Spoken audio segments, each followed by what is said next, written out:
Like the principles? Three songs that define that soundtrack is No Weapon by Fred Hammond, Never Would Have Made It, Marvin Sapp, and God I Get It by Cayman.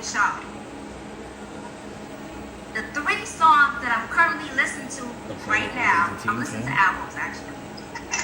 Yeah, I'm listening to Janae Aiko, listening to her album currently. I'm listening to Drinkling demo. And I'm listening to Victory by Yolanda Adams. Yes. So, I'm going to call on someone, and what's going to happen is the person who's next is going to call on somebody else, and then it's going to call on somebody else. Or 60, 70, whatever, it's always double digits from that. So, I'm going to call on... And just have an intelligent conversation. Learn something. And get off. Or do you need more time? No time? Good, Ro. All right. I'm going to call on Marissa. Miss Forrester. I just knew she was gonna do that. Definitely. I need more time. That's a hard question, and my life is very complicated. So come back to me. All right, cool. Go to Mr. Eddie. Go to Eddie Johnson. Can I jump in real quick? Yeah, who's that? This Cal. I I want to excuse myself on this one, although I might be able to go off the head, but I don't want to do that. And actually, as you can see, I'm on the road right now. Man. I don't have no fit. When y'all call me, I'm stopping. I'm pulled over at a rest area for this. My man. You know what I mean? So at the end of the day, I'm listening to everybody else though, but I just want to be excused on this, because this is a 3-4 question. My mind don't function like that now. You know what I'm saying? You gotta give me one question at a time. But I'm just gonna listen in on this one, all right? All right. Just Calvin, come. Eddie, it's your turn. Go ahead. Ready? I'm not ready yet. You're not ready? All right. All right, McLean. Hold on. Come on, McLean. You got this. That one is a little bit tough right there, Hines. I'm gonna give you the theme is resilience. To one song, "The Eye of the Tiger." So that's deep. And what's on my playlist right now in regards to that soundtrack? No, just what's on your playlist right now. It doesn't have to be in regards to your soundtrack. Oh, then my playlist just has all old school jam. It's a full Teddy Pendergrass, Gerald LeBert. It's a full old school. It's the old school jam. Pandora's. I was thinking more the other way. I don't have a specific playlist. Come on, Betsy. I thought you got this. Listen. Blue. Playlist? I love you. It's okay. Reverse the colors. No, everything. So McLean, Yeah, pass blue it with the over white to in it. McLean, then pass it No, over. no. All right, so I think it's the I'm star gonna star. pass it That's what it over is. to Okay. The star needs to be white. And the circle needs to be blue. Okay. Kyle. What's on your list, Kyle? Kyle Brown. Maybe. Okay, so Yeah. I had to take out pen and paper. I had to think about this. This is a couple of steps in. But so the soundtrack of my life is probably "Let's Go Crazy," even though that's the name of an actual Prince song. That's just my personality to a certain extent. Very energetic, very outgoing, like to have fun. As far as the three songs, man, I'm not sure, because I'm up music in my mind and everything at the moment, including my playlist. I got Alexa at home. I just yell out stuff for to play. So, if you leave my son at the DJ wheel, I'll be listening to Let It Go and Do You Want to Build a Snowman over and over again. But with me, I just say, Alexa, play songs by Prince. Alexa, play songs by New Edition. So those are some of my go-to.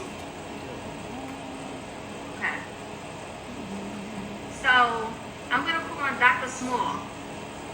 Oh, Really? that's the expert here.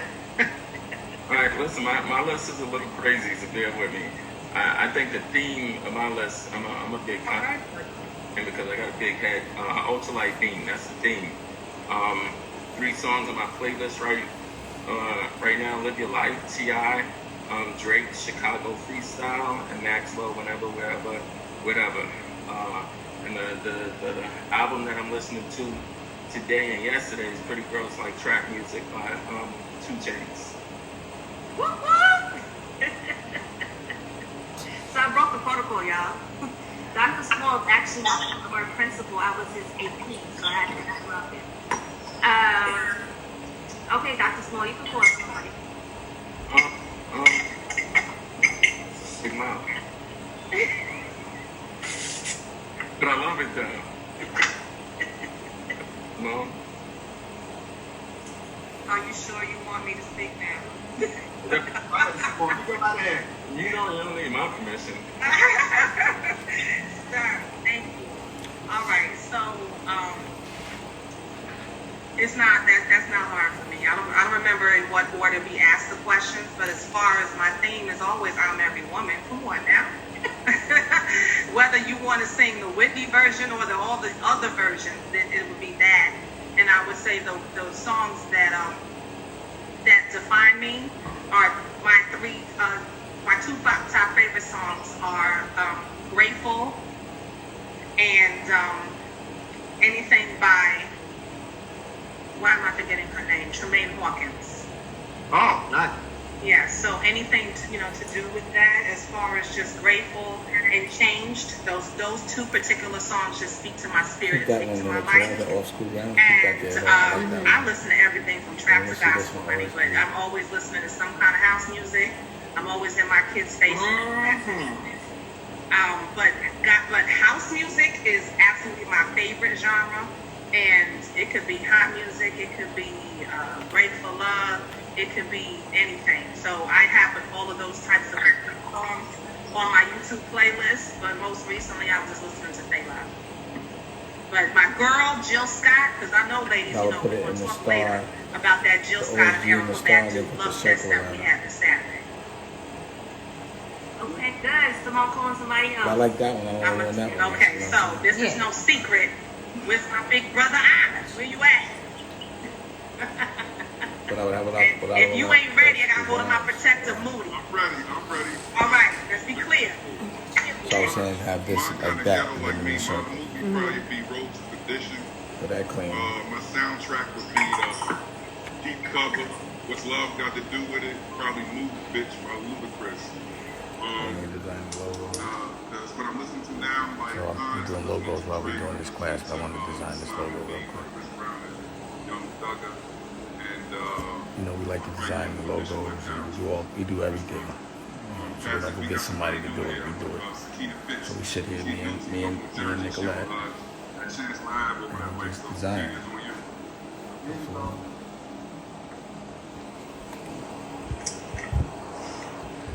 Can everybody hear me now? Yeah. Hello, everyone. Yep, I'm the newcomer to the group, so good to see everybody. Akbar will put me on the spot. I don't know. I think I was just kind of contemplating. I'm kind of on the spot too. I'll answer as best as possible. The theme to my life would be evolution, make your next move your best move. I'm always just trying to be better and better day by day, evolving. I always think about the caterpillar to the butterfly. And album, I'm feeling Keep That Same Energy by Tiana Taylor. Another artist who I think is just evolving, having watched her from her to now, and Spike T joined and all of the things that she's involved in, Miseducation of Lauryn Hill, definitely just one in the chamber. As far as albums, and me, who just spoke, Simone. Hey, Simone. I listen to all genres as well, so I could be listening to any feel good music, and that's anything from NBA YoungBoy to Fetty Wap trap to old school, rock steady, you know, Tevin Campbell, whatever. So my playlist definitely spans across genres, from the new current mumble rap, love it all, to the old school. Back when I was in science high, listening to intro, we got a love thing. So any feel good music. Okay, thank you, Principal Pitts. I can't believe you said NBA Youngboy though, but okay. I have an 18-year-old son, so by default, and I'm a K-8 principal, so my middle school really keeps me like, I know Migos, NBA Youngboy, Baby Shark. Like the wind. All of the new news. Okay. Shout out to the 3K-8 principals. The badge. I hear you. Well, thank you everyone for participating. I know it was a little tough, but I thought it was fun, so I wanted to share with you guys. I'm going to turn it back over to our host. And the badge for the. Listen, you always tell me, don't make this feel like work. Then that felt like work. Alright, so thank you for that, for real. Thank you. So today I wanted to talk to you a little bit about, You can see how there's no words on there at all. As it relates to being school leaders, There's nothing. but also to being community leaders. So one of the things that's powerful about this exercise that Principal Hines just shared with us was, I think what we have to do is spend some time asking ourselves the question, what kind of emotion, what kind of feelings are we going through right now that's impacting community? Sometimes we like to believe that, as school leaders, our job is to do what we got to do in these schools, and that's it. But many of you that are in the room that I know personally are also out in the community doing a lot of things to make changes for the community at large. So one of the things that's very important for us to understand, whether we're talking about education policy or reform, it's impossible. It's impossible to talk of those things without fully elaborating and understanding the neighborhoods and the communities in which you work. Maybe put a book day in the middle. that we get up and we go through this remote learning, there is something community related that's preventing our kids from being successful. There's something within the community I just need to that's play with it. preventing us from getting kids engaged. There is something in our community that is hurting not only our children, but something their about this I families like. every single day. And so, I think we finished. whether it's racism, whether it's oppression, whether it's fear, whatever it has to be, those things run rampant in our type of community. But the one thing I want to make very clear is that as a principal, if you took on the role as a community leader, you can change that. And I know we don't like to believe that because, we don't walk around with a cape on. We don't feel like we're the superheroes. We don't feel like we are the ones who can change an entire community. But in all actuality, really and truly can. Throughout, every time we talk about school reform and stuff like that, we always talk about what's happening in the classroom. We talk about, instruction. We talk about the things that are happening in the school. But what we never really talk about when we're trying to make any kind of reform or policy changes is we don't really talk about the neighborhood and how the neighborhood in itself impacts our students' ability to learn at the highest level. I'm not saying, I want to make this perfectly clear. Something about the, this, hard. and then putting that can make it clean, but give it the wings that we want. So it's like this becomes the wings, and then by the time to see what that circle I didn't is. have the option of believing that my kids and my families couldn't get all the services that they needed. Those of you who are aware or are familiar with the work of Jeffrey Canada, who was my boss, but also too the founder and CEO of the Harlem Children's Home. And one of the things that was so incredible about that experience with the Harlem Children's Home is because of the wraparound service, whether it was financial literacy, whether it was the asthma initiative, the Family Smile Initiative, who had asthma, we made sure that in our schools that we focused a great deal of attention on changing the community. Because most of the schools that we work in, our students actually manifest the behaviors that they see within their community, they bring it into the school. And once again, this is not about whether it's right or wrong. I'm just telling you it is what it is. And we can change that if we change our attitude about our role as a school leader.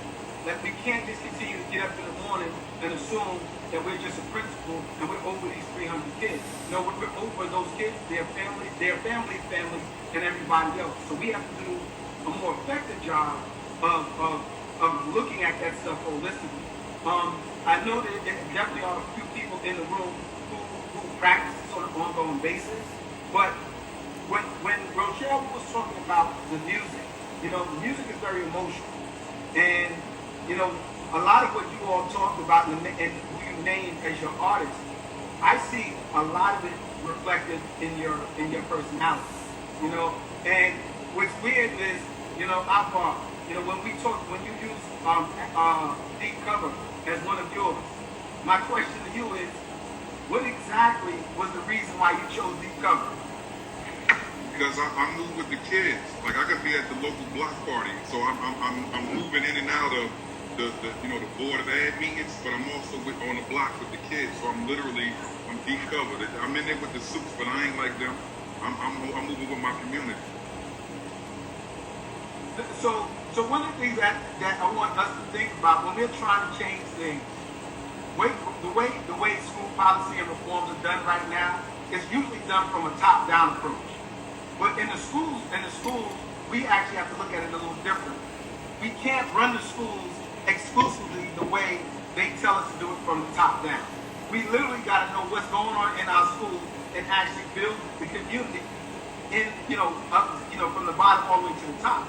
So when I'm thinking about the school and the school leaders that are in this room, my question of whether or not you truly embrace the role of community leader is something that I really wanted us to discuss today, not only because it's a flashy conversation to have, but the reality of it is that if you're not a community leader, if it is not something that you are doing on a regular basis, even remotely right now, it is something that we have to address because it can be changed.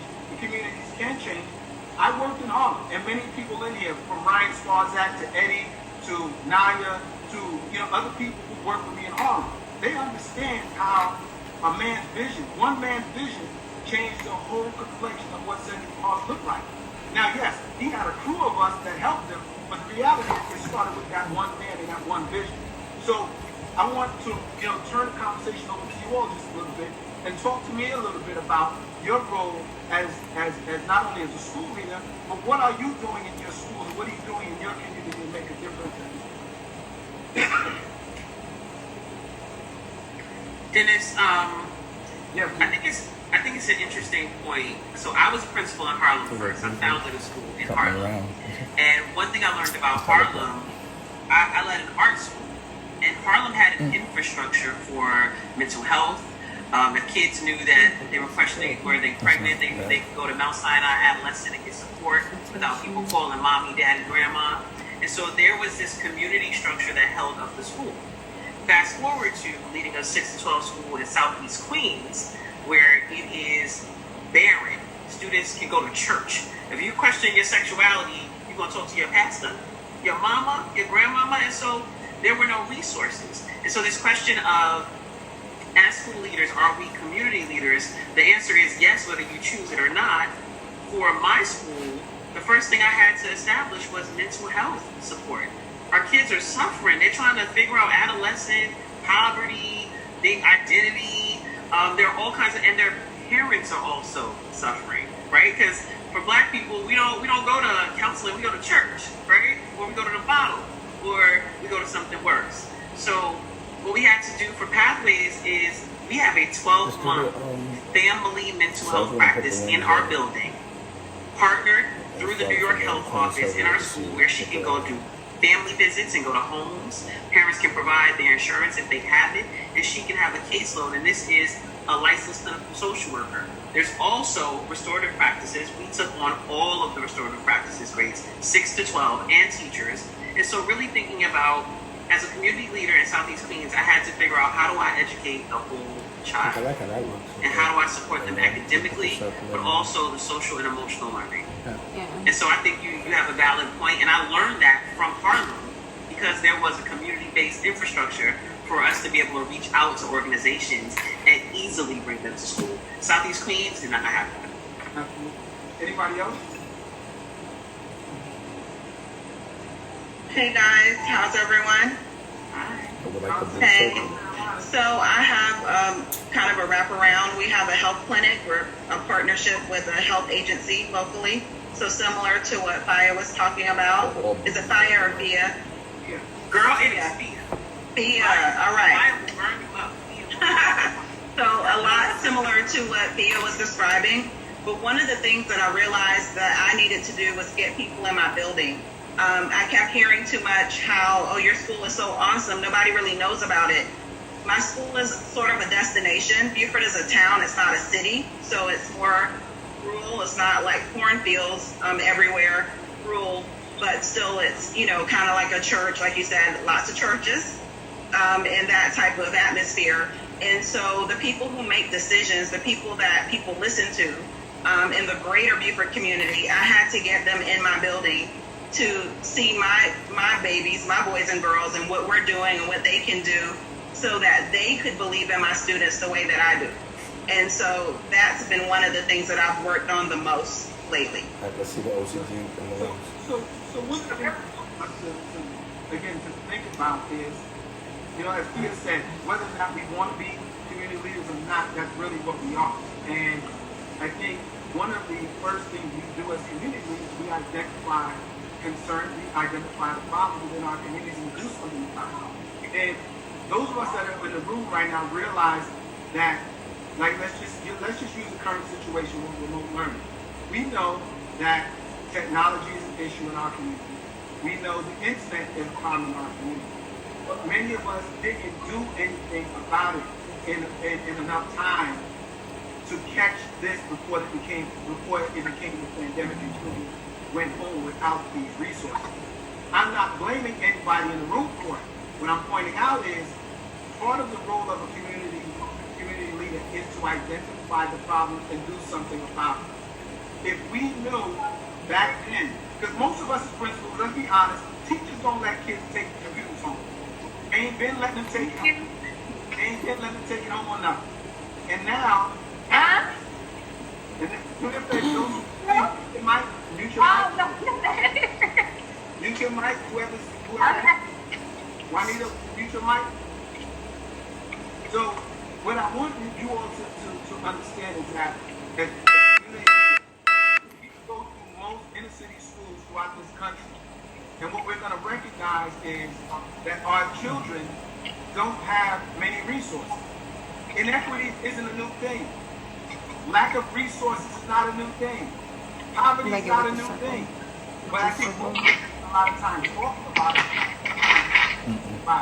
So when I talk about some of the Can I just see it alone with in the blue with the OSG in it? This, but without this, it's like just that simple.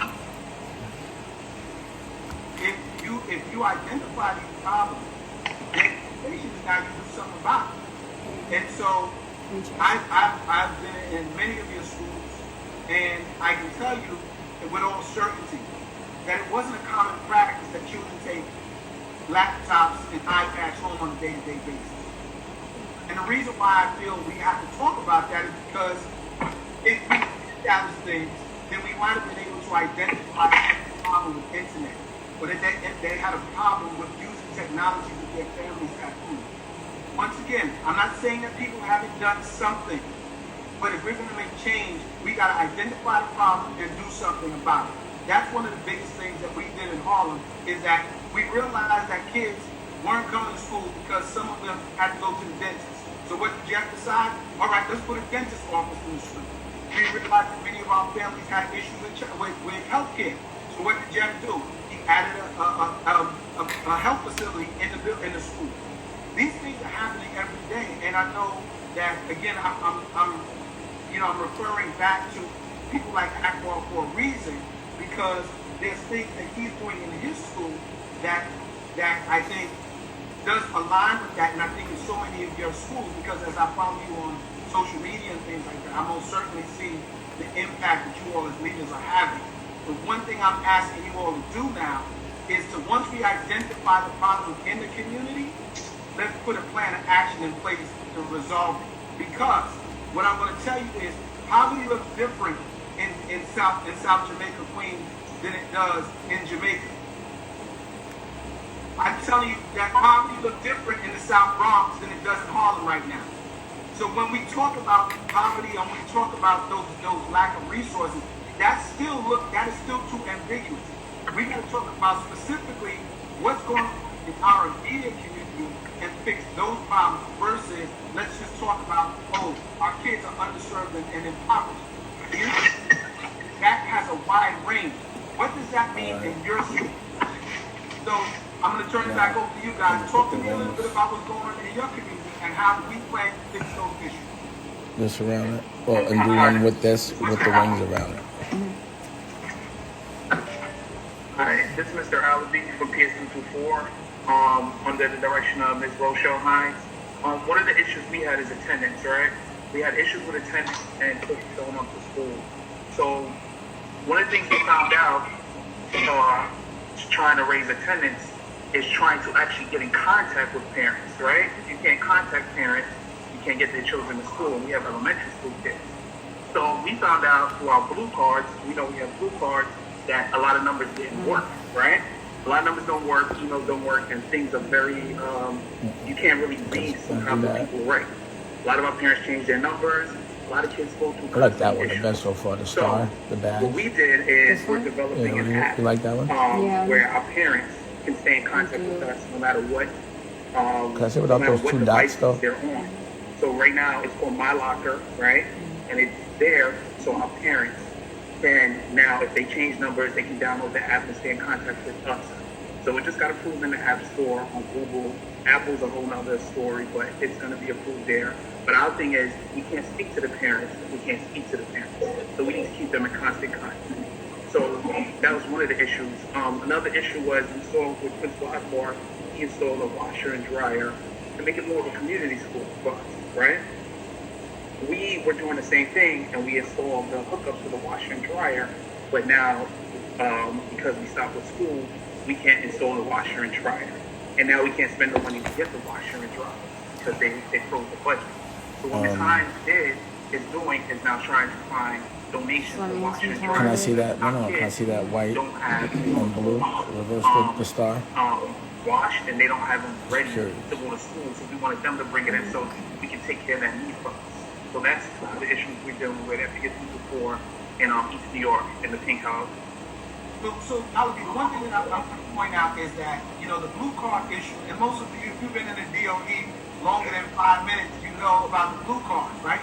And that isn't a new problem, right? I was a principal almost 10 years ago, and we have problems with blue cards. And so I think one of the things we realize, again, we know that's a problem because families change numbers and they move around and things like that.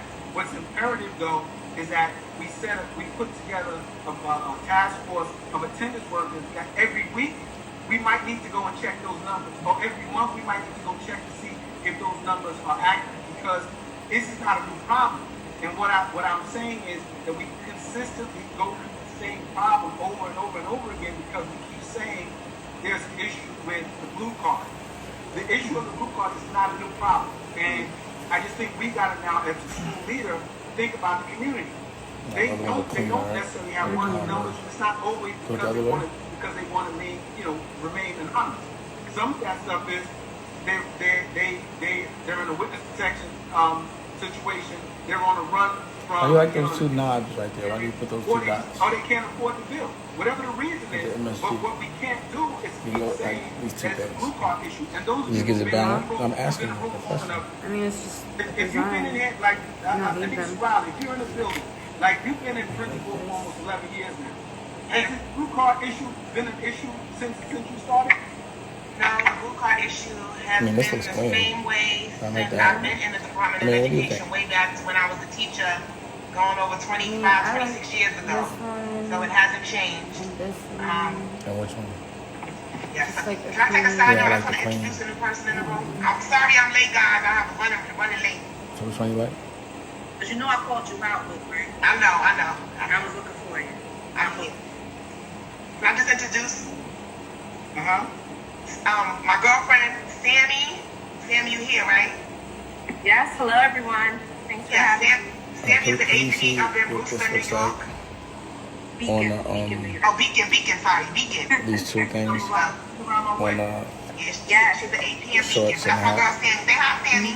Hello, former It says sweatshirt, a hat. yes, Okay. assistant principal of PS 42. Whoop whoop, whoop whoop. Hey, Yeah, so the one thing that Thank you. So what's important to understand in this conversation is that we consistently talk about the same problem, and I think in our communities we talk about it from that same lens. And I think Lester King is in the building as well, the principal that is doing some great work in Coney Island, and he and I talked about some stuff because he's now in a community school. I mean, he's taking over a community school, and one of the things he's noticing is that there's resources in the building, but nobody's really utilizing it to the point where people are ready to come and take the resources out of the building. So, King, you're in the building, right? Mr. King? Principal King? Yes. Good afternoon, everyone. What's going on, King? So, King, is it true that you are a community school and you have these resources in your building right now as well, right? Correct. They weren't being utilized, or the person that was, they weren't being utilized. So what I had to do is to pull the resources together and align them to the school's vision. And we were able to provide tutoring to our students during remote learning, and we were able to give technology to all of our students. All these resources were already there in the building, but no one was utilizing. This one doesn't bother me. And I think that's the point that I think in everybody's building they have a plethora of resources available for students. The problem is I don't know if we're utilizing them effectively, because once again, every school that I go into, technology has really never been an issue all year. Now for remote learning, it's an issue. So the question of it is what did we do with the resources when we had it? Were we really allowing children to go home with the material? Was we allowing parents to troubleshoot at home with the student and actually do some kind of survey then to find out what was going on? So I definitely feel like it's a conversation to be had about us no longer talking about what the problems are in our inner city schools in our community, but us recognizing that we're not doing anything to resolve those problems that have been going on for decades on end.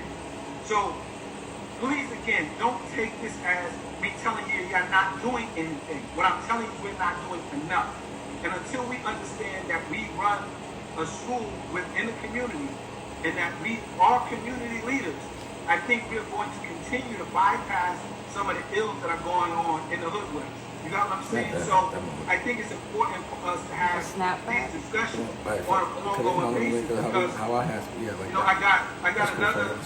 got a good friend of mine in the room as well, Xavier, who's also Xavier Dawson, he's a big time attorney here in New York. But I think what he's seeing in this pipeline is a lot of the same things. You're not seeing anything different. You're not seeing much difference in way of how we're being treated as people. We're not seeing any different on how police treat us. We're not seeing anything different on how resources don't get to us. But what we're not doing, I think, a good enough job about as the people is empowering ourselves and our people around us to make those type of changes. X, are you in the room?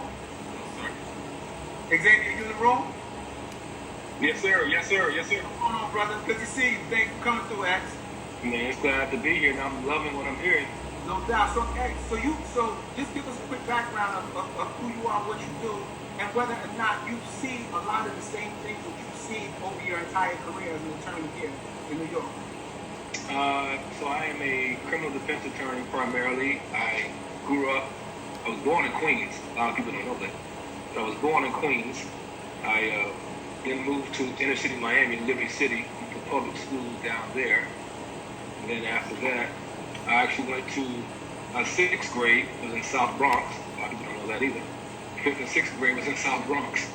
And went back to Miami, public schools down there, Howard for law school. And I've been primarily working in New York City for the last 26 years.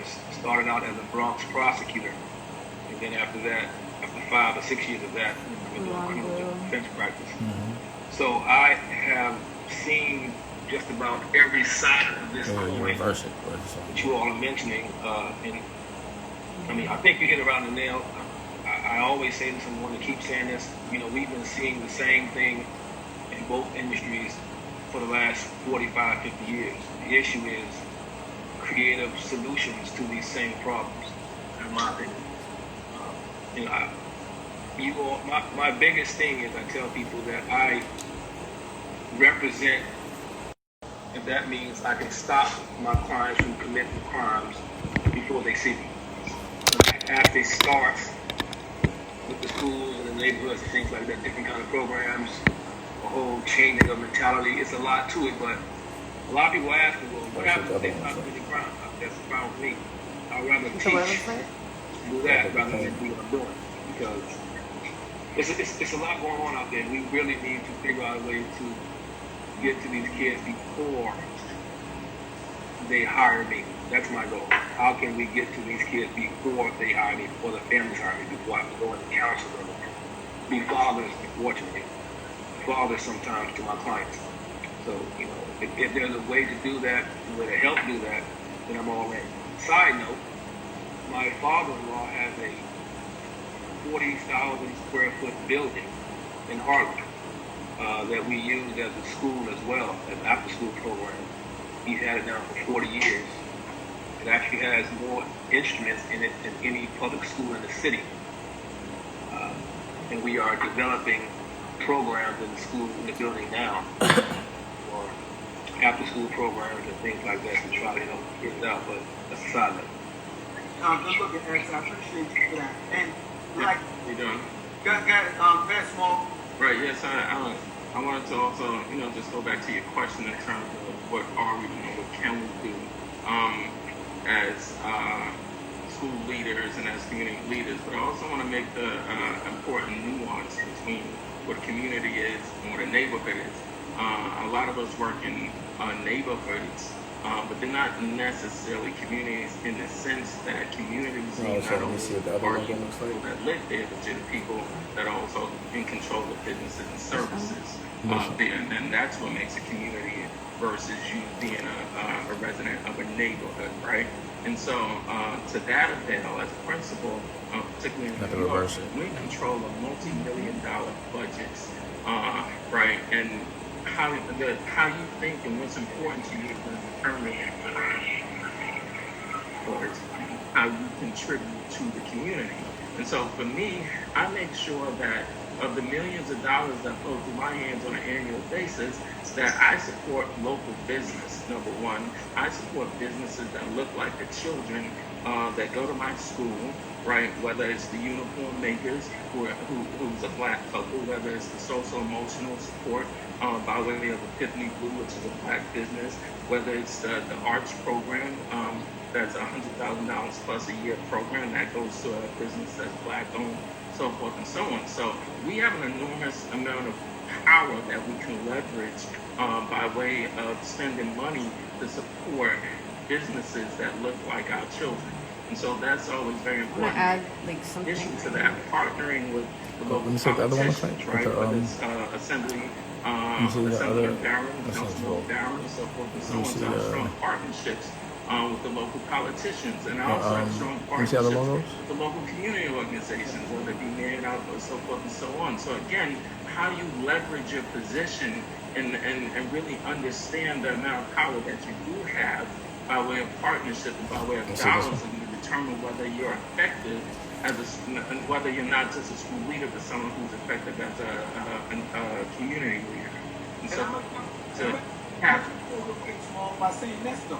Like the ideal scenario here is I'm still asking people to identify those things, right? Whatever the issues are in your school. And like I said, poverty may look a little different in your school than it looks in Otto school, and you guys are just a block or two away from each other. It may look different in your school and Heinz school, and you know it's a 5-minute drive away. So what I'm asking us to do is this all might be 1 to 3 things that are concerns in our community, in our direct community. And as the school leaders, we should know what the problems are because they manifest themselves when they come into the schools, what I'm saying. And so we got the money, and one thing that's definitely not something that we struggle with, especially in New York City, is you're talking about $1 million in budget. I'm not saying that that it's enough, but what I'm saying is that we may not be able to tackle all problems every year, but we can decide what needs to be worked on. And like I said, let's think about this remote learning situation. Is that very few of you ever had an issue with Which one do you like? amount Like of any of them? technology in the school. Majority of us didn't have that problem. Maybe Because this, if but we had that problem, we would I resolve. don't think I need to add. But what we got to Definitely. remember is that a computer without Can I internet just- is just it's just a word process. So we got to begin that process, start to write down exactly what it is, whatever it is. Hey, Dan. I want to say this right, because I'm kind of confused a little bit though. If the budget is there, then how would it be a problem with the internet? You know what I mean? I kind of like lost. What about making it like So thanks, Oh, Calvin. internet at home. Okay, I got you. So right now, the kids are taking these laptops home, right? And some families don't have internet. So and so that you have to access the internet to do the work. So some kids are going on without having access to it. And it might seem like, how could that happen in 2020? But one of the first times I saw that was maybe about last year or so when I was down in South Carolina. And I realized that especially in rural areas like that or areas where people just don't have the money, internet is considered a luxury. So if I have a decision to make, I'm probably not going to get internet if I can use the money for something else. So what I'm saying, Calvin, is looking at it from the fact that every kid now has if every kid even has a Chromebook or every kid has a laptop, it doesn't necessarily mean that they can access the work which is done via internet. Yeah, can I say something about that? I think that the school should be focused a little bit more as being a business because that's exactly the thing. It's like just as well as prisons focus as businesses, I think that the school should be focusing just as much as the prisons focus as businesses. You know what I mean? They spend millions and millions and millions of dollars in prisons. And if you're talking about y'all have budgets, if you have 30 schools and each school have $1 million, that's a lot of money to work with each other. You know what I'm saying? To be able to move forward and to be able to accomplish all the things that you're talking about doing. Now, if it's an internet issue, most of the kids live in that area. So if I go somewhere, I might go down a block. Like right now, I'm using internet on the road. Like, you know what I'm saying? Finding internet is not as hard as what we try to make it out to be. You know what I mean? So if they don't have internet at home, if what I'm just saying is try to make the effort for them. You know what I'm saying? Yeah. And but Calvin, but it starts this way, and then Anisha, I'm gonna get to you. But Calvin, what it is we have to we know that that's been a problem, right? So if we know it's been a problem, then we can give those as solutions to families who don't have internet. But I don't think that we have been as active as we needed to have been to make sure to address these issues. Again, whatever resources our Black and brown children lack, that now they lack it a month ago, 2 months ago, a year ago. And so we have to figure, if nothing else, okay, how do we partner with Verizon and get hotspots for all of our kids? How do we get T-Mobile so every one of our kids can get hotspots? Whatever it has to be, these are things that we could have done a year ago. So that in the event that something like this that is so unpredictable that took place, we have a way to resolve it. Does it cost money? Yes. I'm not talking about the fact that it doesn't cost money. But I see $1 million budgets every day. I see it. So we just got to be more cautious about how we're using it. I appreciate the conversation, folks, and how we're thinking. And I think the direction you're going in is having us think more forward thinking. And we talked about that a couple weeks ago. Firstly, again, I did join forces with this grant you may have heard of. It's called Sprint Million, the Million Sprint Grant.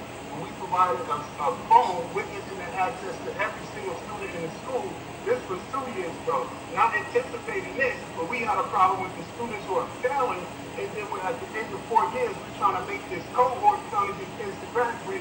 So we invested in a credit recovery program to have students be able to work from home, but then we found out that they didn't have internet.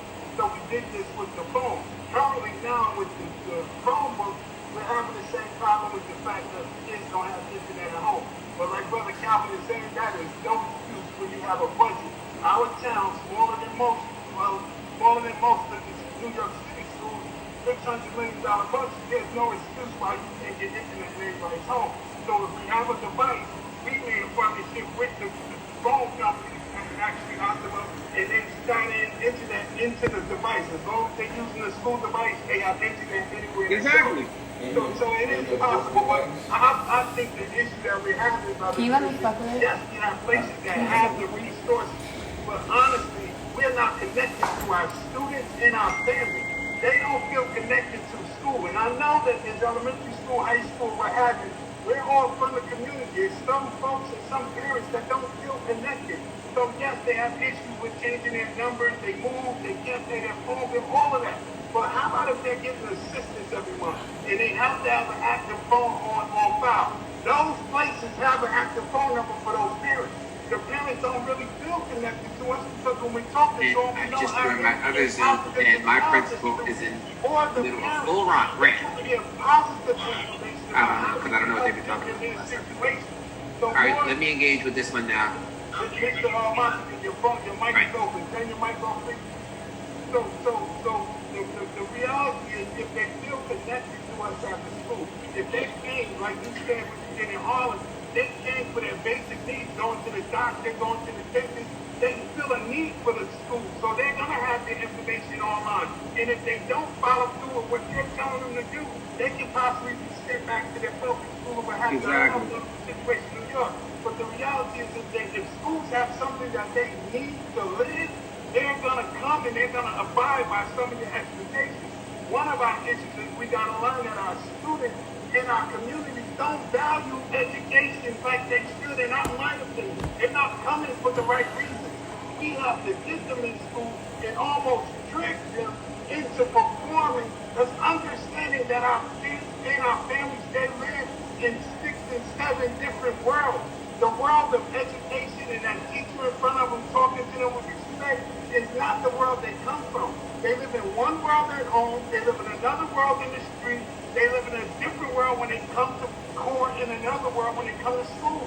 We have to have them understand the way of the world. Not that we agree with it, but the society has certain rules and expectations. They don't have to abide by all of them, because there's some folks who didn't listen to those rules and created their own, like brothers we have with us here, Dave Dash and the brother Calvin Klein. So yes, they created their own way, but then when they faltered, they created a new way. But our kids are more in that mode. So we're trying to train them in a world where we're pushing everybody through the same educational system, and it's not working. So Can I jump in real quick? Hold on one second, Kyle. And then I'm gonna ask Nisha and then Kyle, because Nisha and Kyle had their hands up. Listen, so I think you hit it on the head earlier, Moody, is that I'm asking people to be forward thinkers now, right? I'm saying let's not continue to go back and talk about poverty or lack of resources and inequities 10 years from now. Let's say to ourselves, what exactly are those inequities in our current community, and figure out a way to utilize our budget to make it work. You got what I'm saying? Make it work. Because it happens to empower the people. That's absolutely. And so now the resources, but if you just give it to kids and get them hooked and addicted, then they become a criminal who used to be, we eat for free, we talk for free. You need to create spaces. And no question. So again, I just wanted people to understand that I'm asking you guys, you all, ladies and gentlemen in this room, to become forward thinkers. All I'm saying is when I worked with Jeff, and the one thing that I truly understood, is when he realized that attendance would be an issue because parents would feel like their children are not going to go to school because they got to go to the dentist. So what we're going to do is we're going to put a dentist in the school so we don't have that problem when that problem tries to rear its ugly head. Or when attendance becomes an issue because the kid is sick, but the mom can't or the dad can't take them to the clinic because they don't have health care. So what we're going to do is we're going to put one of those things in the school. I'm talking about becoming forward thinking. That's ultimately what I'm saying. And again, just this is not a conversation that I think we can ever really finish in one setting, but I do feel that it's a conversation that we need to have because it's something that needs to happen immediately. I'm sorry. Dennis, I'm sorry for cutting the line, right? I'm sorry for cutting the line. I'm not any of the principals, right? But I want to just say this, right? When you're talking about dentists, doctors in the schools and things like that, I don't want to knock nobody, you know what I'm saying? But a child goes to see the doctor once every month, or once every 2 months, or once every 3 months, though, but they play basketball every day. You know what I'm saying? They on the computers every day. You know, they play with some musicians, something musical. They in the gym, they trying to be the next rapper. They trying to be the next movie star, you know what I'm saying? So why not have a film department? Why not have a music department? Why not have, you know what I'm saying, all these things? You go down the list and go to the schools and ask a survey to all the kids and ask the kids, what do all y'all like? They all like the same thing. No doubt. They all like the same thing. So why not provide the same things to them and that'll occupy their time? Yeah, I like that. You know about let them go on the streets. No, don't let them go on the streets. Let the school be the hip thing to be, the place to be. So Calvin, I think once again that what I'm saying and you saying are something very similar, which is this: the school needs to be the hub. It needs to be the hub of the community. Bottom line, that's what I'm saying. And then, like I said, I want that to be very, very clear that that's my message. Exactly. And then you can get sponsors to come in. Like, you know what I mean? You're not on your own. You're talking about you have a budget. If you got an 800 score with $50,000, you damn near a millionaire. Like, you know what I'm saying? So it's how you got to have a PR person. Somebody who can control people in the department that knows how to do all this stuff and know how to take your money and not put it in their pocket, but utilize it to the best benefit of the kids. No question. So can I say something when you get a chance? Come on. So I'm going to turn it over. Hey, listen, Asia, then Anisha, then Kyle. Anisha had texted me to ask me because she has something to say. So, Asia, you can go ahead, and then Anisha, and then Kyle. I think Anisha was first, though. I like that. Okay, well, you can go ahead, and then Anisha can go right after you. Okay. Got your face on it already. Okay. So I just wanted to be clear about, like, for us working in the DOE specifically, there are a lot of limitations to the people that we can work with and the things that we can do. And I know in my school, I have the same thing that Moody has in his school. I have the Sprint 1 million project. We have those hot spots or whatever. Problem is with those hot spots, by the time a kid gets done with one Google Classroom assignment, the hot spot is done. And so I had to pause my video, turn off my video because I had a call with someone from the senator's office because what people that work in the DOE right now, what no one is probably thinking about right now, but it just dawned on me the other day, and I'm trying to raise this issue to as many people as possibly can. Spectrum, Altice, all these companies that are all internet companies in New York City, they only gave our kids free internet for 60 days. We've been in remote learning for 60 days come May 23rd. I called Optimum myself, and they told me personally that there will not be any internet for kids come the end of this month. So we're making all these virtual graduation plans. We're doing all these things for kids, but no one is really thinking about it. At least at the DOE, as many webinars we've had with our executive suits, with our with the chancellor every other week, none of them had came out and said like, hey, kids are going to have internet until the end of the summer, even at this point, because we know at this point we'll most likely be in summer school and it's going to be remote too, but nobody is thinking about that. So I've been trying to raise the issue with the senator who's been coming to our school. We've been reaching out to filling out grants and stuff. But I'm also serve as a member of the DOE's Diversity Advisory Group. The same thing that has always been in the DOE.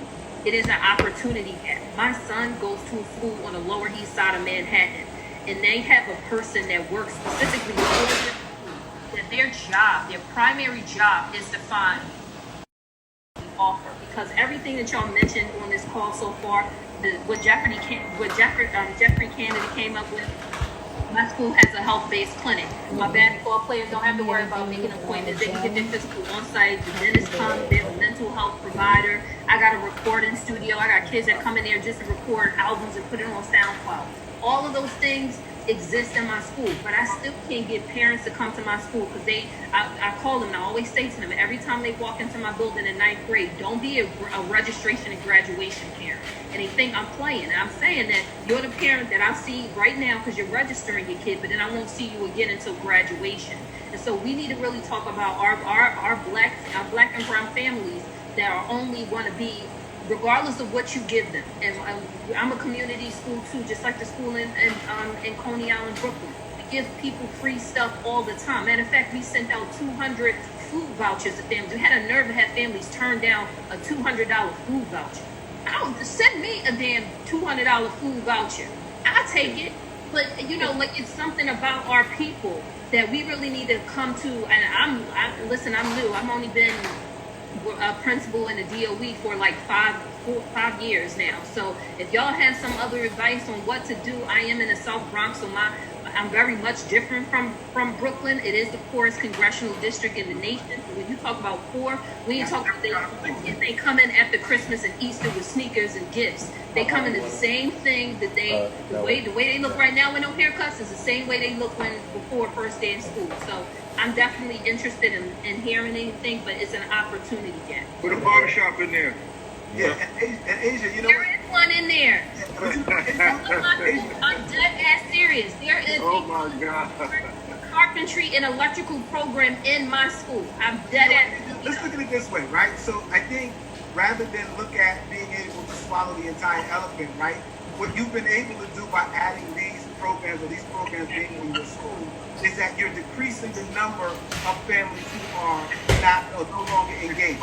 And you got to start to look at things from less of what we don't have, what's not happening, to more of what is happening as a result of what you put in your school.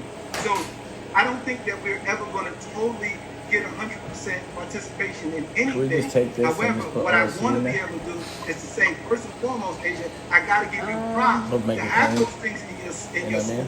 Like I like this in there, like the way you have it, and have it in the bird. You can only imagine what the community would be like Make it in the if it wasn't for you. So I definitely I have to change some shit to this bird. I'm asking Asia, and like the simpler version, unless you like, because look, I like where you at. Let me see what one you're doing. Anisha, we got to get Anisha in the car. You know, put that on the bird, in the middle of the bird. I'm learning. Can you hear me? Yes. Yeah, I think it's so interesting. What you just said made me think about going to Mark Twain Junior High School in Coney Island, and so many of my friends who were in either dance or basketball, like right now I could go to see a playbill or go to Alvinelli, and my friends from Mark Twain are dancing still. And like my friend Norman Richardson was like coaching a team in some place. He's still in it. And so I think it makes me think about exposure. And I think just having like a three keys is like assess, listen, and having intention. And so I think back to like right now I'm trying to put together a transformer for my son. And I don't know how to do it. But I used to run home back in the day and I couldn't wait to see Video Music Box. And I'm thinking like what the young lady from Brooklyn, she said she has an app. I think it's time for us to be unconventional. Like my son, he's 9, he's playing Fortnite. Have you watched this game? It's the corniest thing. And I'm just like, why can't we just have our own network? Grade 3 is this time, grade 4 is this time. Have a video game, put the perimeter area, and you gotta go to, like video game. We could put some hot SAT words in the video game and put it in a and I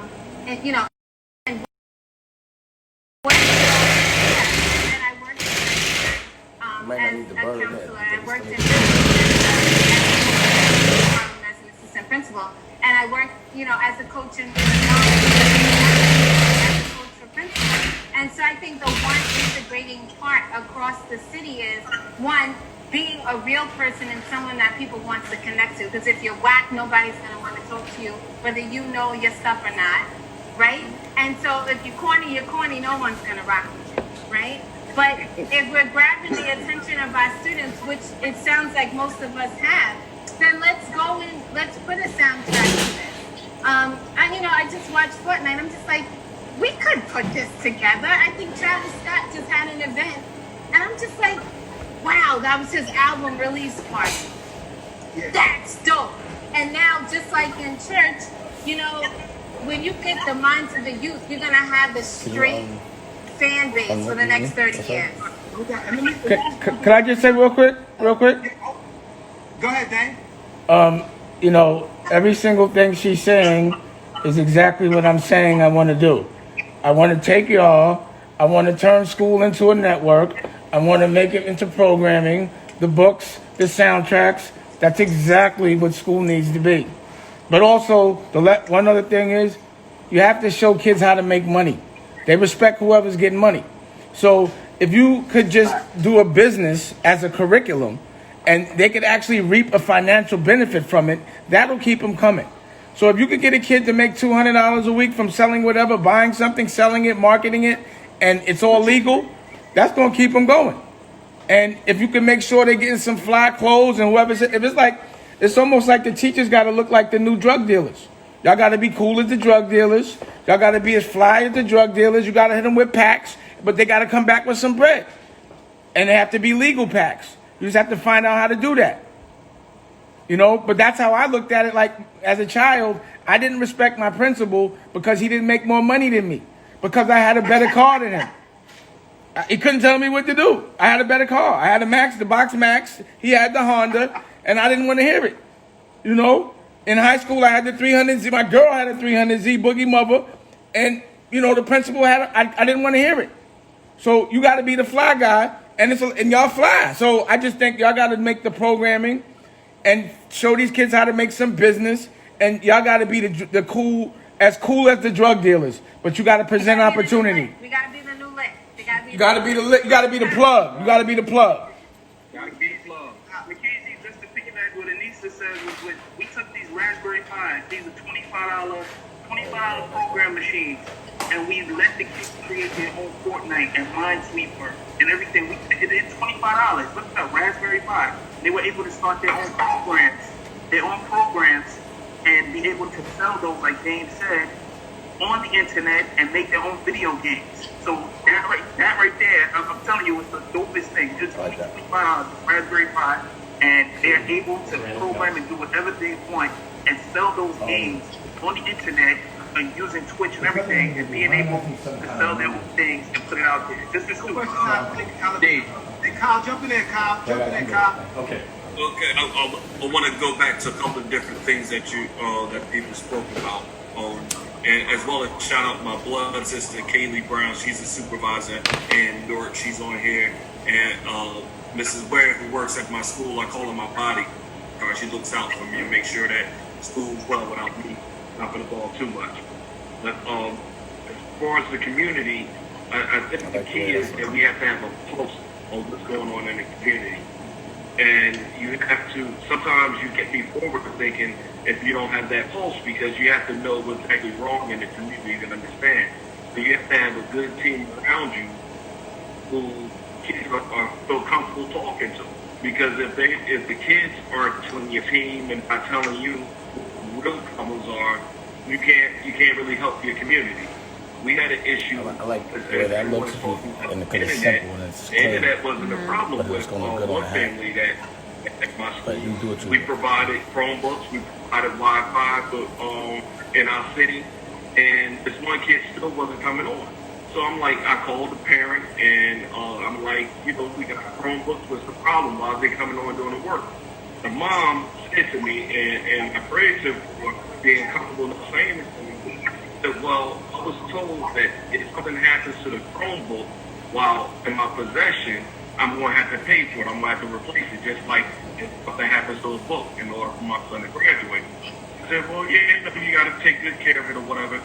She tells me that she didn't feel confident having a computer in her home because the people in her home might steal the computer. So it's like, what do you say to that? You know, here's the parent telling you, yeah, I want my son to do work. But if we bring that computer in his house, it's going to go missing. And I don't have the money to replace it. So what do you say to that? So that's an issue that she caught me dead in my tracks. I didn't have an issue with that. There was no way for me to be forward thinking. I felt like Santa Claus giving out. You know what I would say to that? No, hold on, Kyle. Here's what I'm saying. Yo, Kyle. Okay. Hey, Kyle. You know how you can easy adjust? You the boss, right? You the principal? Yeah. Like, that ain't true. Don't even worry about it. If something happens, let me know, and I'll make sure. Because if it goes missing, you call the police, right? So you don't want to, plan for the worst, where okay, we're not going to have access to all of the, devices that's here for free. What we're going to do is take advantage of it, and then as we're crossing that bridge, we ain't crossing it, we're building it. So therefore, if we're concerned is somebody going to steal it, I get it. But you might have been there, done that. But first, let him get on it.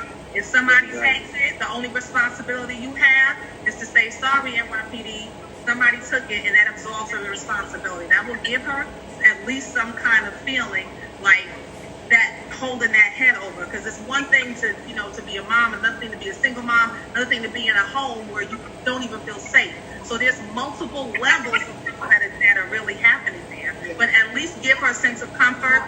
She will not be responsible. Let me jump in there again real quick, Simone. As I said, as a principal, it's our job to make her feel that she's not the one at fault here. Like, we got to make her feel it's already a tough time for everybody. So, Kyle, you as a principal has to say to her, nah, Ma, don't even worry about that. I got you. You know what I'm saying? You've said that enough. I said that enough as a principal to make people feel extremely comfortable about this. So it's all right to tell her that, because guess what, Kyle? If you say to her, don't worry about it, then guess what she gonna do? Not worry about it. You know what's making kind of cool? Go ahead, get X in the chat. Chat jumping after X.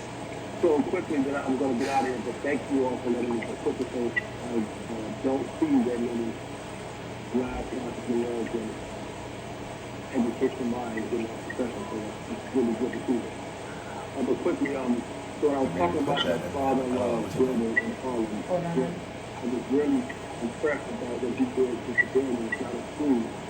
He made it kind of like a school. We put a computer room in the building. Had about 50 computers in it, so the computers to work in the computer school.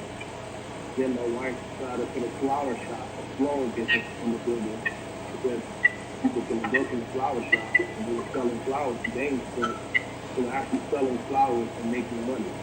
The kids started coming a lot just to work in the flower shop. We make their own flower arrangements and then sell them and make money. Then we put a studio in the building. That's interesting. Go watch it. And then we decided to put a store in the building.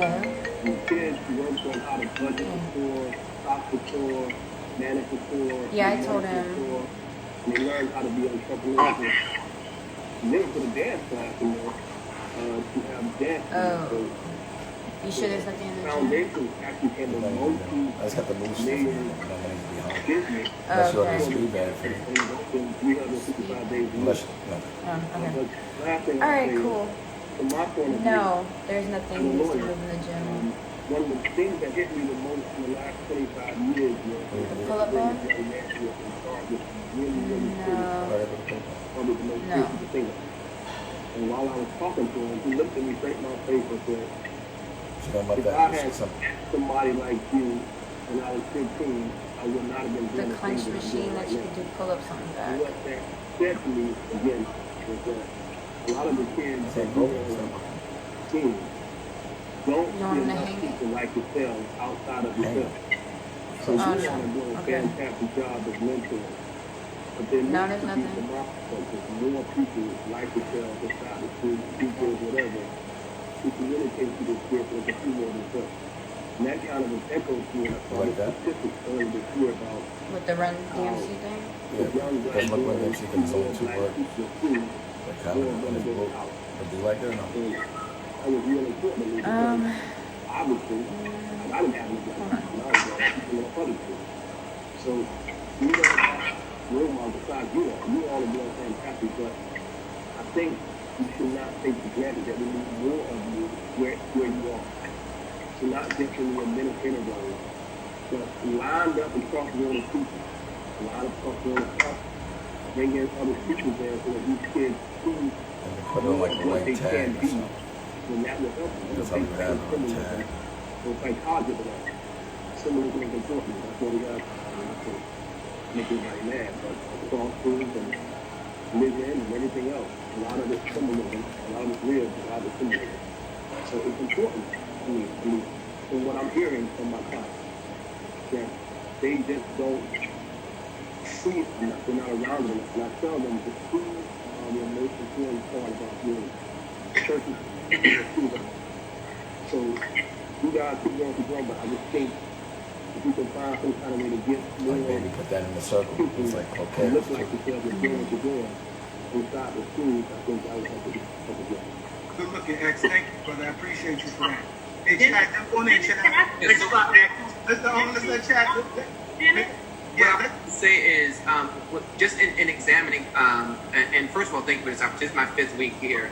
I think the first time that I've spoken, maybe second. Just in examining just my own pedagogy around what all the things that we've been talking about for 5 weeks, at least that I've been here. How does this actually kind of manifest itself into what will actually happen in our individual schools? Because the one thing that tends to happen sometimes in sessions like this, there are lots of great ideas that get thrown out, but we don't necessarily talk about, so how do we take all the stuff that we say here today and then that manifests itself in our schools when we get back in the fall? And so I would say to my students, just my approach to teaching is I have 2 responsibilities. One is to teach my students how to navigate the world as it is, and then the second is to empower them to change it into the world that it needs to be. Because we actually need to be able to do both. Because as I think Asia was saying earlier, we do have the limitations of the boards of education that we all respectively work for. And so I can put all of these great things in place that are going to empower my students and are going to set them up to get out into the real world and be successful. But as a high school teacher, I still, and I teach English and writing, I still need my students to pass assessments that are coming out every quarter. I still need them to turn in work. I still need them to pass quizzes. And I can't be so engaged in all these great ideas that I have that I abandon, even though I don't necessarily believe them. And my principal's on the line with me. He can tell you better than anybody. I frequently just say I don't believe in that shit and figure out ways to not do it. And to do what I want to do anyway. And my students have done really, really just amazing things with it. So just as an example, in the writing course that I'm teaching this year, my kids made it very clear in the first 2 weeks of school that they didn't want to write essays. They weren't interested in any of these short stories. They wasn't interested in any of these, frankly, white people that they saw in some of this stuff. They wanted to do something else. They said they want to write a movie. They actually wrote a movie. It's a crazy movie. They wrote a movie about a student like them at an alternative school in the inner city who's raised by a single parent and realizes, wait for it, that his father, who's been missing all along, is his history teacher who also happens to be transgender. That's what these kids spent 6 months for, and they actually wrote it. Send me that movie. Send me that movie. As exciting as it is for you guys to write a movie and how dope that is, and I had kids working on the sound team and kids working on the soundtrack and kids working on the production, I still needed you to have a physical piece of paper with all this shit written down. Like, we can't just sit here every day and talk about this. We have to operationalize the stuff that we're talking about. And that sometimes is the piece that I feel is missing. So I would love it if there was a barbershop in our school, but how do we actually get one? Absolutely. So let me jump in there, Chad. So what I'm saying, and so when Moody's your principal? Yes. So how about let's see that with the circles? So you and Moody eventually take a look at his budget, right? And begin to take a close look at what money's being spent on what, right? And be able to ask yourself, we're not asking you to take out anything. We're just asking you to find a way to add things in. So I'm not telling you to take away your writing program. I'm not telling you to take away your ELA program. I'm not telling you to take away your science program. What I'm saying to you is that in the event that it's not in our budget, then let's go for a grant. Let's go to our local senator. Let's go to our politician. Let's go get that stuff that we need, because the fact of the matter is that's what makes good schools great, is that when they're willing to go above and beyond and do the things that the community actually needs. So Chad, I'm not at all telling you, and I think I'll wrap this part of the conversation up by saying, look, what I said from earlier is that leaders ought to be school leaders ought to be community leaders. And if you know there's a need for a barbershop in your school, it is your responsibility to look at your budget and find a way, whether it's through your local, whether it's your budget, whether it's through talking to politicians, whether it's through talking to people like Dame Dash, whoever it got to be, and say, listen, we got a problem here in my school. My kids are coming to school, they can't afford haircuts, I need your help. That's what leaders will do that other leaders won't do. You know what I'm saying? Community leaders will I agree with you, and I'm fortunate in that, and I've had many kind of crazy ideas, and Moody absolutely supports me in all of the stuff that I try to do. Check it out the circle. See what's it's not just this. I mean, he lets me come to school I come to school every single Friday in the school year dressed up like a superhero, and scream the announcement. And he has also given me the freedom to hear. My kids wanted to learn about food. I was literally cooking in a crock pot underneath my desk in the classroom, and letting the kids cook. Kids are coming in at 7:30 in the morning to learn how to cook. And then, I mean, thank God we didn't burn the school down, because we were literally plugging in a giant crock pot and stuffing it underneath my desk, because that was where the outlet was.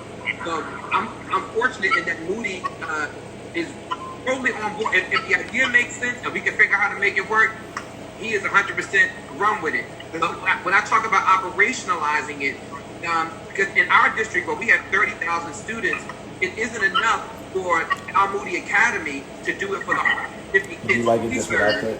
When we've got 30,000 kids in the district, we've got to figure out how to take the same energy that exists between, say, myself and Mr. Moody, and make that pervasive for the other 30,000 kids who I don't see every day. I got you, and I think it's important. I think it's important for us to understand that me as a former principal, and I have people in the room that was with me, there was nothing that I felt we couldn't accomplish. Nothing. If a parent told me they couldn't come to work, they couldn't bring their child because they didn't have a Metro card. Now you will tell you, Sparzak will tell you, Eddie will tell you. Those people are in this room right now. I heard that a parent could not come to school because I couldn't bring their child to school because they needed a Metro card because they didn't have it. Naya, what did I tell you? Sparzak, what did I tell you? We had to go get them a Metro card. We would go and buy Metro cards to give to that family. And even if that meant coming out of our own pocket, correct? Yep, correct. Sparzak? Sparzak? Come on, man. Don't bring me in here. Yeah, so Sparzak, I'm gonna say this because last week we kicked somebody out because we didn't know who they were. People been texting me all day asking me, yo, who's Brian Sparzak? So, but you did work with us, Sparzak, and you did see what it took to put this work in, right? And we did above and beyond. Am I correct? That's correct, man. That's correct. What are the hours that we put in, Sparzak? Too many, man. We were endless. 7:30 to 7:30. Exactly. Yeah. We could say 8 o'clock. We could say 8 o'clock. There was times when I went furniture shopping for a parent who needed furniture for her living room. So listen, y'all, the reason why I'm saying this stuff to y'all, I'm not telling you to do something that I didn't do. I'm telling you this because that's what it's going to take to turn your school around. It's going to take somebody who's willing to say, you know what? I got to make those sacrifices. Naya is in the room right now. Naya will tell you how many Christmases I went and spent thousands of my own dollars to make sure that kids had stuff for Christmas because I knew the parents couldn't get it. Out of my own pocket, not my budget. And I'm saying that to y'all because I'm not telling you to spend all your money. What I'm telling you is that it takes a different kind of leader to say, damn, I know what the problems are and I got to fix it. The one thing that would always say to us, yo, fix the problem, we reimburse you later. Right now, we got to fix the problems in our schools. And that's it. Like, that's ultimately what I'm getting at. And this is, again, it's not a conversation we can have in one sitting, but I at least want to wrap it up and say again that I need us to acknowledge the fact that if you are not yet a community leader within the school making changes, then it's time for us to start doing something. I'm passionate about that. Can I say something? Yeah, go ahead, man. How you guys doing? I'm piggybacking off of something Dane said. All right, so I get the whole concept of the principals wanting kids to be successful and everything. Not a problem I'm having, but success is not just, graduating college, the whole 9 yards. To me, I finished high school, and that's as far as I went. I went to college, and to Dame's point, I realized that school was about finishing. This is my concept. School was about finishing and landing a job that made me money. I had a 3-hour break in between one of my classes in college. In them 3 hours, I would break up money in the shop. And then one day I had a moment and said, you know what? I'm going to school. I'm racking up debt. But this 3-hour break, I'm making money, right? So what's the point? So what I'm trying to say is life skills, right? So what Dennis, what Dame is saying, and I agree, is we're not relative sometimes. Like in the shop, kids, we come in the shop, the barbershop is a fashion show. But to the community, that's relative. A teacher coming in with a suit and tie is not relative. No attack on anyone, because I get it. But what I'm saying is thinking like a kid, they think teachers are rich. You got a house, you got a mortgage. To them, you rich. So you're not reaching that kid, because he got to go home to the roaches and she got to the poverty that we all know, but they don't know we know that. So what life skills can we teach them? So let's just say this kid, he's a struggling student. I was a C student. 65, man, I was happy. You couldn't talk to me about that 90 student. The valedictorian, I never seen her in school. All my mind was on survival, life skills. So my thing is being a little more relative to the kids, like what the female was saying, my sister was saying about being the new lit. These kids, the schools are losing the battle. In my mind, what I'm seeing on the streets to what the kids are seeing on the internet. So if we're not going to be relative with them and start joining their world, like you said, Fortnite and video games and things, these kids are consumed by these technologies. You know what I'm saying? So if we're not going to be in their world, we're going to lose them. You know what I'm saying? And this is real stuff. Absolutely. And so what I get, I just want to again make the connection with community. If I'm out there, 100%. I know what I need to do in my school. 100%. So I want people to get. I'm going to keep saying it and saying it and saying it, and I don't care how many different ways we hear it. But the end of the day, bring it right back to is that we know what's going on in our communities. Then we can actually bring those things into school so that our students actually have the resources they need to make a choice whether or not they're going to finish school and go to college, or whether or not they're going to finish high school and go get a job. That's completely up to them. But what I want us to do is be able to know what are those things that are preventing kids from even getting that far. And so community and being aware, what community awareness is everything, is completely important. So I just think that whether those conversations are had or not, I need to say it. You know what I'm saying? I gotta say it. I'm going to give Lays one last word, then I'm gonna wrap it up. I'm here, man. Listen, first of all, thank you everybody for coming. But I hear all your problems. I hear all the things that you're concerned about. And I think Dennis heard that earlier. I call him the principal whisperer because he heard all that stuff, which is the reason why we put this forum together. Never before has there been a coalition of powerful leaders together, because that's how we're going to make change. The problem is you guys have been all on your own lily pads, fighting these wars almost by yourself, getting together 2 or 3 at a time to fight these battles. But the reason is we put off school ground together so that you could help you fight those battles, because the power is in the coalition.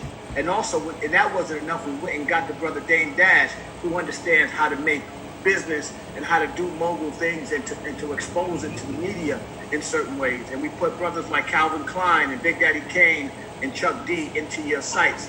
Just understand that you ain't alone. And even when we don't do off-school grounds, we get together and attack problems that are hurting our community. As a matter of fact, a couple of days ago, we helped the senator from Indiana, Eddie Milton, deal with a racism issue that he's dealing with one of his committee members.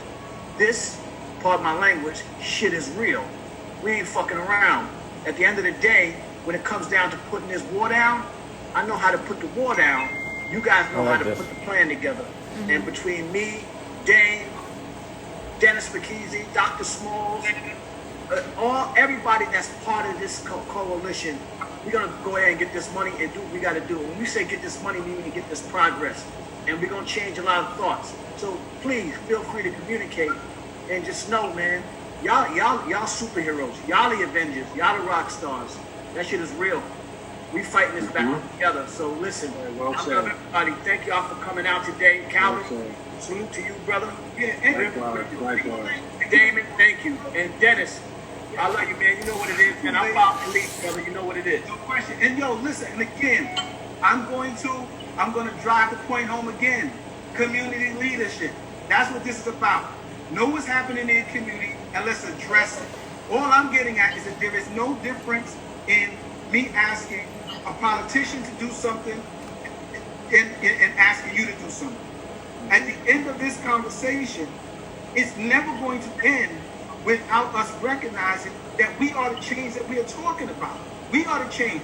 I don't need everybody to change it. If one person changes it, and then you create a task force of people to help you, you got it. So I just don't want us to keep putting ourselves and our children in these positions where we know that there's a problem happening in our communities and we don't address it before the next pandemic or the next crisis hit. You got what I'm saying? So I definitely appreciate everybody for coming through. I definitely, didn't mean for it to be this long, but I know this is a conversation we can't just have just once. And if I didn't get a chance to get your question, I'm sorry, and I'll make sure that we jump on it next week. Dame, you in the room? Yeah, I'm right here. Dame, you got something to say before we get out of here, bro? Yeah, I mean, again, it's always impactful. Everything that everyone's saying are things that, I'm not bound or strapped down to anybody. I could do it. So I take these ideas and I'm going to just apply them. I think the thing about, for me, turning school into a television network run by black principals and running that curriculum. So instead of calling it programming, you're calling it curriculum. But it's programming, and that's what curriculum is anyway. It's programming. And the curriculum that they're giving us is to program us, for me, to fit into that debt, slavery, retirement, work 9 to 5, and survive. But we can teach them and make a new school. Again, the school is the network, and also within the network, giving these kids the opportunities to make money while they're children. Like that script that the principal was talking about, I want to read that. I'll make it, and that kid could get some money for that. Or, have some cool competitions within the schools who got the best merch and have these kids design it and make it and sell it. Socks cost $5 to make. You sell them for $20. You know what I mean? It's just like selling bingo, those tickets, the raffle tickets. So the point is, y'all care. And also, together, there can be some serious action. Because if y'all give me the ideas, I can make it happen. Y'all write me the TV shows, I'll make them. Y'all send me the movies, I'll make them. Y'all send me the video games, and I'll try to get them made. And it'll be for us. It'll be a business. Turn it into a business. Because the kids don't respect nothing but who's getting the most money, period. And that's all I ever respected. I'm going to say it again. In that moment, the smartest person is the one that figured out how to get the most money to a kid. And that's all the kid wants to do. I know a kid only wants, as a dude, all I wanted was girls to like me. The only way girls like me was if I was getting money. Or if I was putting up 50. I wasn't putting up 50. So I needed to be getting money. So if you teach those kids how to get money, they'll be engaged. And, again, the programming, teach me how to make programming. Let's turn it into a network. Let's turn this into a television network. Let's make movies. Let's turn everything entertainment into education. And everything education into entertainment. Y'all can write. The notes that I got were way beyond any notes and better than most notes that I got from professionals. Y'all principals. So just think about what it looks like if y'all have a television network. We can go be one. I am one. So give me my challenge, and I promise you. Look, I'm right here. You can show it. I'm right here designing the merch the whole time. I went through a bunch of different logos. But if you give me a movie, you give me the shows, I'll make them. Y'all star in them. You know, if y'all want me to show you how to sell some merch, make some merch, I'll pass all my plugs. So you have the resources to a business as well. Turn your education into a business, and I'll help you. I'll partner up with y'all. Anything. You can't lose. You can't lose. So if anybody, any principal want to need a barbershop, let me know. I might just go ahead and we can do it together. And I'll provide the barbers. Like if the government won't take care of us, we can take care of us. We don't need the government. Like what I'm loving is I'm watching California not listening to Donald Trump at all. It does what it wants. Y'all can do that. Y'all can do what y'all want in the schools, but what you doing off school grounds, that's on y'all. It's legal. Y'all can be a school, a program, a network, a movie company, everything y'all just said. I'll plug it in. Let me know. We don't have to go to the barbershop. We can go anywhere. So if Cruz is going to provide the barbers, then you're going to shoot it.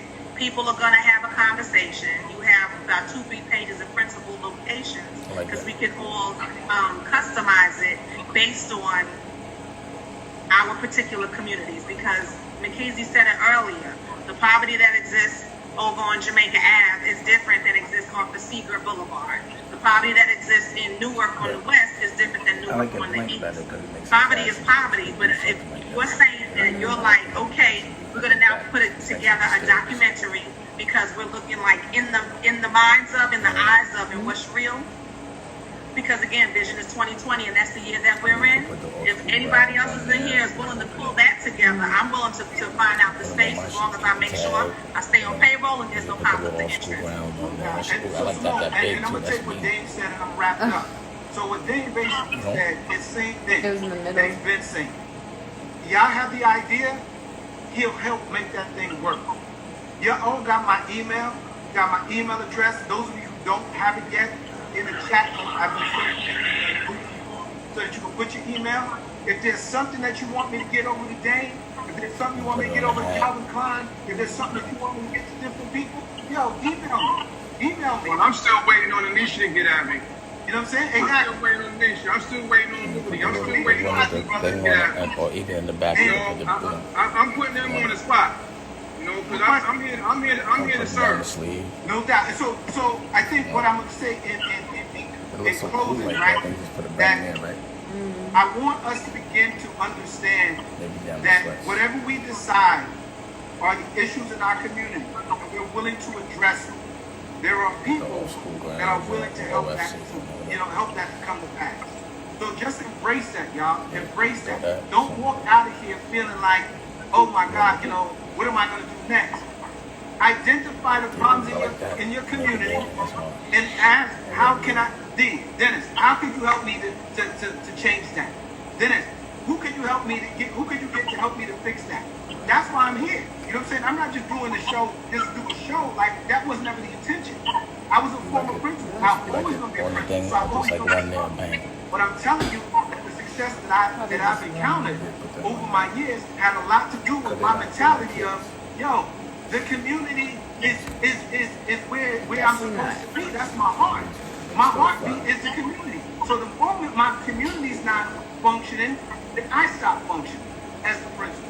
So that's why I brought this conversation to the forefront. This is why sometimes it gets a bit rough to have these conversations. But I want people to know, if you're doing it, keep doing it. If you're not doing it, then start doing it. And those of you who are already doing this, make it better. All right? So I don't want to belabor the point. Again, I'm talking about principals and school leaders, principal and school leaders are community. There is no distinguishable difference between the two if you're going to be successful. So let's identify the problems. Again, y'all got my email address. Anybody who emails me, need my phone number, you got that. So please, if there's a question that you have or something that I didn't address, please email me, text me, or whatever, and I'll definitely get back to you. So Thank y'all for coming. I appreciate y'all so very much. I didn't imagine it growing to the place that is growing right now, but we are definitely making history in what we're doing. And I ask that you continue to ride out with me, scale to each other. You know what I'm saying? Thank y'all for coming. I appreciate y'all. Those of you, I know a lot of y'all like to stay behind. So we have the meeting after the meeting. So we over here we designing. We designing while we working. Just knock this shit out. Send me your number and your email, Dave. Gotcha, no doubt. I'm gonna do it right now, Cam. All right. You know what I mean? You heard me, lady? You said, baby? To everybody. See you on next song. I'm on it. And we working. You feel me?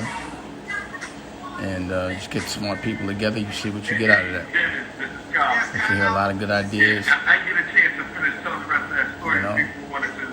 No doubt. Tell the story. Don't start. Go ahead, ladies. That was good feedback everybody was giving me. When I was referring to, I got frozen in that moment. So what the conversation led to this other way, a laptop. Oh, here we go.